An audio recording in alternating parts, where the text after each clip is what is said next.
Hello, welcome to Bible Talk, where we talk about the Bible. Today we are going to be reading Genesis chapter 8. I'm excited because this is the end of the flood, a new start for the world, and we can start tracking some more genealogy. So let's just jump right into it. Hopefully you have your own version that you prefer of the Bible that you can read along with me. But God remembered Noah and all the wild and tame animals with him in the boat. He made a wind blow over the earth, and the water went down. The underground springs stopped flowing, and the clouds in the sky stopped pouring down rain. The water that covered the earth began to go down. After 150 days it had gone down so much that the boat touched land again. It came to rest on one of the mountains of Ararat on the 17th day of the 7th month. The water continued to go down so that by the first day of the 10th month the tops of the mountains could be seen. 40 days later Noah opened the window he had made in the boat, and he sent out a raven. It flew here and there until the water had dried up from the earth. Then Noah sent out a dove to find out if the water had dried up from the ground. The dove could not find a place to land because water still covered the earth, so it came back to the boat. Noah reached out his hand and took the bird and brought it back into the boat. After 7 days Noah again sent out the dove from the boat, and that evening it came back to him with a fresh olive leaf in its mouth. Then Noah knew that the ground was almost dry. 7 days later he sent the dove out again, but this time it did not come back. When Noah was 601 years old, in the first day of the first month of that year, the water was dried up from the land. Noah removed the covering of the boat and saw that the land was dry. By the 27th day of the second month, the land was completely dry. Then God said to Noah, "You and your wife, your sons, and their wives should go out of the boat. Bring every animal out of the boat with you, the birds, animals, and everything that crawls on the earth. Let them have many young ones, so that they might grow in number." So Noah went out with his sons, his wife, and his sons' wives. Every animal, everything that crawls on the earth, and every bird went out of the boat by families. Then Noah built an altar to the Lord.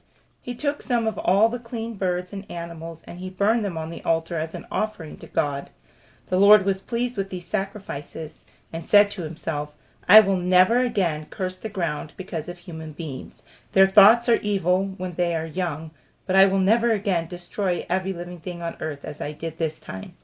As long as the earth continues, planting and harvest, cold and hot, summer and winter, day and night will not stop."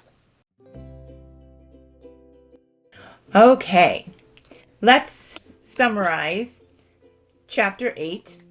The flood, the rain has stopped. The flood itself has not stopped, but the rain has stopped. Noah waits 40 days. And then he opens the window and he sends a raven out. And then he sends a dove out. The dove can't find any place to land, so it comes back. So a week later, he sends it out again. And when it comes back, it's got an fresh olive branch in its mouth. And so Noah knows that the ground is almost dry. Like the bird has at least found a tree or a twig of something. And then he sends it out again. I believe it's a week later, and the dove doesn't come back. That means that the ground is dry because the bird found a place to go and live. It didn't need to come back to the boat. And so Noah, at that point in time, still doesn't get off the boat. I believe he just takes the covering off, and it's quite some time before the Lord tells him, "Okay, it is time for you and your wife and your sons and their wives and all the animals to get off of this boat." And so Noah gets off the boat, and God says, "Make sure that the animals are freed and off the boat, and they can go and make more animals, and they can spread their species." And Noah's first thing that he does is he gives the glory to God, and he makes an altar, and he does a sacrifice with some of the birds, and he gives the glory to God of what has happened, and I'm assuming thanks to him for bringing him and his family through this. And God makes a promise that he will never destroy the entire world again the way that he had done with the flood. And he said that he knows that humans are evil. We are born with sin in us, and when we're young we've got evil thoughts. And he said even knowing this, he is not going to destroy the world again the way that he has before. So that is a summary of Genesis chapter 8. I did make a couple of notes while I was going through this reading on my own. And the first thing that caught my eye was that God does not forget us. He will always remember us. And in the beginning of chapter 8 and verse 1, the first thing it says is, "But God remembered Noah and all the wild and tame animals with him in the boat." And so I like that. I like that God doesn't forget about us or his creation. And then the boat lands. It lands in the mountains, and it still takes 2.5 months before you can see the top of the mountains. So if you think about a boat, a lot of the boat is under the water. And so that hits the mountains. It lands in the mountains, but you still can't see the tops of the mountains for 2.5 months. And then over a month after that is when the window is open and the raven is sent out, and then the dove. And then a week later, he sends the dove, and then he sends it out for a third week. And then almost a year later, they take the covering off of the boat. It says the first day of the first month, but I know that like the Hebrew or Jewish calendar is different than at least the American calendar and what we, consider January through December. But the first day of the first month to the second day, 17th day of the second month, it says that the flood started on, I'm just going to say February 17th, even though I know that's not the exact date, but in relation to January 1st, which it was talking about, I'm just going to say February 17th because it's the same relation. And they get off the boat on the 27th day of the second month the following year. So they've been on the boat for over a year. So if we're using this date of February 17th, they don't get off until February 27th of the following year. So it's like COVID. They're in quarantine for a really long time and definitely quarantined. And Noah he doesn't leave the boat until God tells him to leave the boat. He completely trusts God, and he's just going to wait for God's timing on everything. And then I thought it was interesting because in the previous chapter or chapters, it says that the animals went on to the boat in pairs. And in this chapter, it says that they came off the boat in families. So over the course of the year, these animals were multiplying, and I can just imagine how much the rabbits were multiplying. And then people are evil even when they're young. It says that in later in the chapter here. But yeah, that is the notes that I have. Let's look at what Genesis chapter 8 has to say about God. So verse 1 and verse 17 is God remembers. And I already read verse 1, but I'll do it again. But God remembered Noah and all the wild and tame animals with him on the boat. And in verse 17, it says, "Bring every animal out of the boat with you, the birds and animals and everything that crawls on the earth. Let them have many young ones so that they might grow in number." And again, he's remembering about the animals and having them multiply. God makes promises. In verse 21, the Lord, he says, "I will never again destroy every living thing on earth as I did this time." And he's merciful. That same verse is just showing his mercy, especially when it says on here, he's talking about human beings. Their thoughts are evil even when they are young, but I will never again destroy every living thing on earth as I did this time. So our God is very, very merciful, and I am so thankful for that. Noah waits for permission from God. He probably is sick of being on this boat, sick of taking care of these animals, maybe running low on food, I don't know. But he definitely is probably just, I don't know, I would be getting cabin fever. It'd be like, I need to get out, I need to go and just walk around. And so I can just imagine how he is feeling with it being over a year, and the dove is already gone and it's found his place to live, but he still waits for God to give his permission and tell him, now is the time that you should be leaving the boat. In verses 18 to 19, Noah obeys God.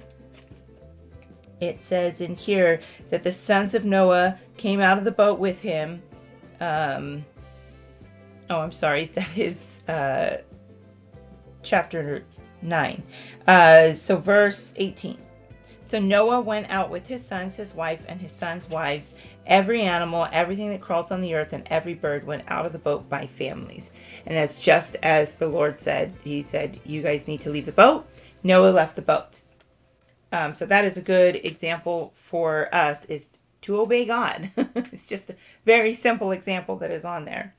And then the best example that Noah provides for us is that he gives the glory to God. He offers up a sacrifice on the altar, and this is the first thing that he does when he gets off of the boat.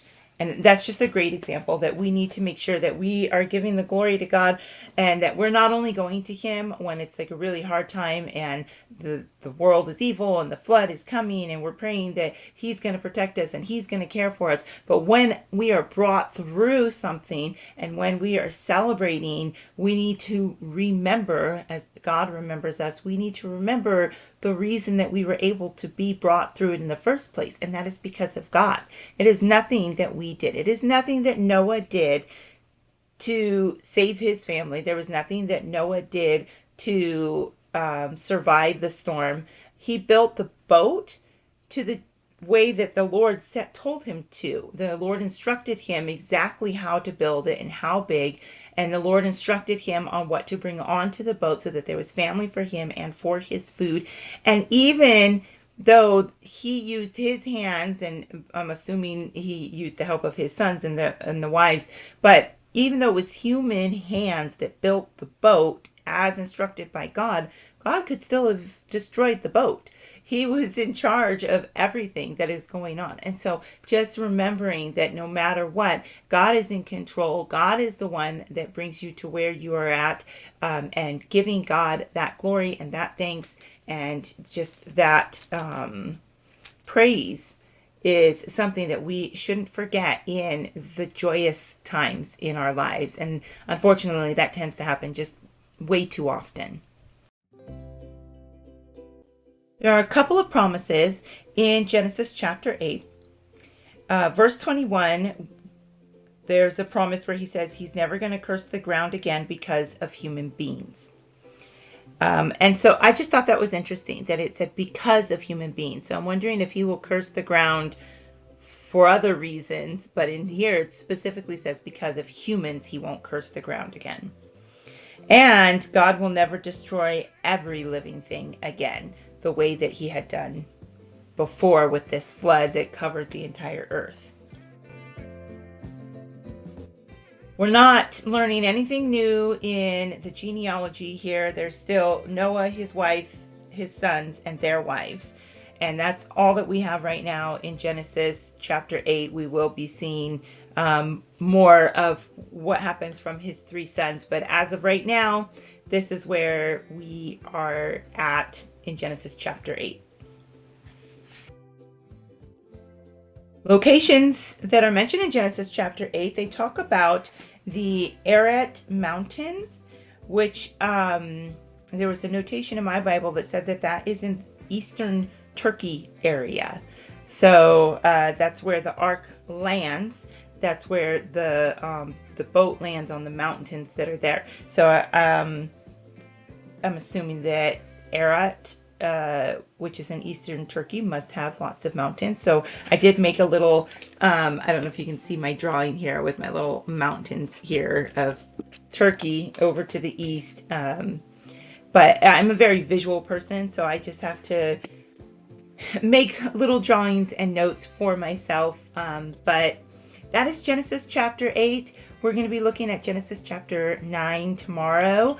I love this. Today was such a long day at work, and I came home and the first thing I wanted to do was just read the Bible and get into God's word, and he just rejuvenates and refreshes, and I absolutely love it. I love spending this time with him. I love spending time with you. I do these readings on my own and my studies before I do these recordings, but these recordings are really helping to hold me accountable for this time, and I'm so enjoying it. I'm really, really enjoying going through the Bible this way, and with all of my different journals of the different things, I can go back and I can look and see what the Bible says about God and what his promises are, but I have them in separate journals to be able to look at them after I'm done with this whole journey of going through the Bible chronologically. So tomorrow, Genesis chapter 9, and I believe we are only going to be going through Genesis 1 through 11, and then chronologically, in the order of events, we're going to jump to Job. And I do like the book of Job, but I've never really studied it intensely. So this will be fun for me. Hope you guys enjoyed this. If you have anything to add to what I have said, please put it in the comments. I promise I'll read the comments. And if there are any questions that I can't answer, I will bring my husband, who is very good at answering questions about the Bible and history in general. And I will put that on my next video. Thank you so much for joining me. Have a good night. Bye.